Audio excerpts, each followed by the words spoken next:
honey jars. Mason jars work well. I like to use mason jars for my honey at my house because I don't care if it's in a bear.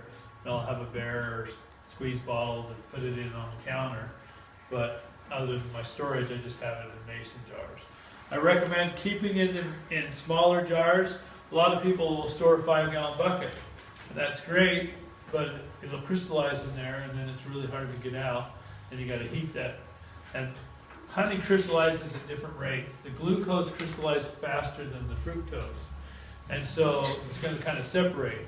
So if you've got a big 5-gallon bucket and you're just scraping stuff off the top, you're not really getting all, I mean it's still honey, but it's not all because the crystallizer will float to the top, the fructose goes to the bottom. And so it's best if you can keep it stirred up and then you get more of a whole honey. But I recommend putting it in smaller jars, that way you only have to heat that little jar instead of trying to heat a whole 5-gallon bucket up. A lot of people just will scoop it out, heat it up and use it, but I feel that you're not getting the full honey that way. Any questions on extracting? Yeah? Okay. Wintering. What's that? I'll worry about that in the fall. Yeah. I can't think We'll help you answer any questions anytime. Wintering. Winter is one of the hardest times on bees. After harvesting, you need to get it ready for the winter. It's hard on them here. A lot of beekeepers send their hives to California over the winter. And you can do that too. We're actually trying to work on getting a contract for that if you want to send them to pollinating. You can send them down there and have them pollinate the almonds and the oranges and different things. There's some benefits to that. I kind of like to keep my hives here because I want that to get used to being here in the winter and try and get them to survive. But it's really hard on them. Best thing to do is take and put a black tar paper wrap around the hive. We sell tar paper wraps here. They also have what's called Bee Cozy, which is a real expensive insulated wrap you can put around it. I've found that the tar paper works just as good. But what that does is it allows the heat from the sun to absorb into the hive. Can you put them in a shed or anything like that? You can. A lot of older beekeepers used to take them and put them in their barns or their cellars and stuff for the winter. Bees need to come out of the hive, so if wherever you put it, you got to realize that the bees are going to come out and they're going to fly around and poop all over everything. Even in the winter, they'll want to come outside? Yes, in the winter they come outside. What about if you get, we have a huge snow year and you get snow packing on the side of the hives? You need to go out and clean the entrances off. Okay. You got to keep that entrance open. Okay? The bees do not, they usually won't come out of the hive unless it's over 50 degrees. Once it gets over 50 degrees, they will come out. But they will not go to the bathroom in the hive, and so they hold it. So if you've got a long period of, say, 2 months below freezing temperatures, they hold it for that entire time. Finally, it gets warm enough, they will come out and they will make a mess all over everywhere. The snow is brown in front of the hive. If you have your antique car parked out in front of it, they'll I had that happen. I have an antique Mustang and I parked it over here one day and they decided to use that as their cleaning day and my car was brown. It was nasty. It's hard to get off too. So just be careful, And then a lot of times they get what's called nosema, which is a bee dysentery that they can get. That's what the fumagillin B is for, or the nose of it.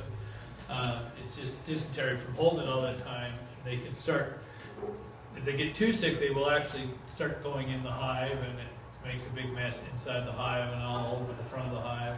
And so you want to treat for that and make sure that they don't do that. So what do you do if it's really cold? I mean, to encourage them to come out. You can't really encourage them, you just have to wait for them to come. But usually in the spring you'll start noticing, they will probably have dysentery, so you add that to your sugar syrup feed that you're going to feed them, and that helps clear it up. So, seal off your mite board if you want. Some people don't. Some people leave it open all winter. I like to put my little mite board in there so that the wind can't blow up through the hive. But that black tar paper is going to let the sun absorb in, help heat the hive up. So a lot of times your bees will actually starve to death, although the hive is full of honey. And what happens is it's so cold, they get into a ball and they keep each other warm. But if you got a below freezing for a long period of time, it's too cold for them to break that ball and to move over to a new section of honey. And so they actually starve to death because they've cleaned off all that honey that where they're at. They can't move to another frame. And so that black tar paper helps the sun warm up, even though it's cold outside. Inside the hive gets warm enough that they can move around. So, if your hives are located in a windy area, it's a good idea to block the wind from them. A lot of people use straw bales to block the wind so it's not blowing directly on the hive. The wind can chill your hive really quickly and can kill the bees. That last big windstorm we had, I had one of my hives and the wind blew right up inside of it. And it was one of my strongest hives and it froze all the bees and killed them all. So I've lost 7 of the 13 hives this year that I have in my house. So bee loss is just something you'll get used to having. It used to be hard to kill them. Now it's hard to keep them alive. Just with all the different pests and different diseases and pesticides and stuff they're using. It's still a great hobby. It's really fun, but it's just part of beekeeping. Is you're going to lose bees. It's hard the first couple times, but you'll get used to it. I hate to say that, but hopefully they'll make it through the winter and you'll do really well with them the next year. If not, you can just put a new package right on those already drawn frames, and that package will have a head start because it's already got drawn out wax. So it's not all, if they die, you don't have to start completely over. You just have to get some more bees. But just block the wind. Try to put them, in a warm area. If the snow builds up around the entrance, go out, brush that entrance off, clean the entrance hive. That's where these inner covers come in handy. Where did it go? It's underneath the food box here. Oh,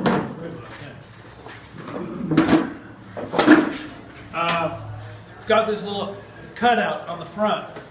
You put that on your box, that makes an upper entrance. You slide your cover forward a little bit, allows some space. That gives that upper entrance in there. So if the snow does build up in front of the bottom entrance, they can still get in and out of the hive from the upper entrance. But it's a good idea to check your hives every once in a while and keep that snow off of there.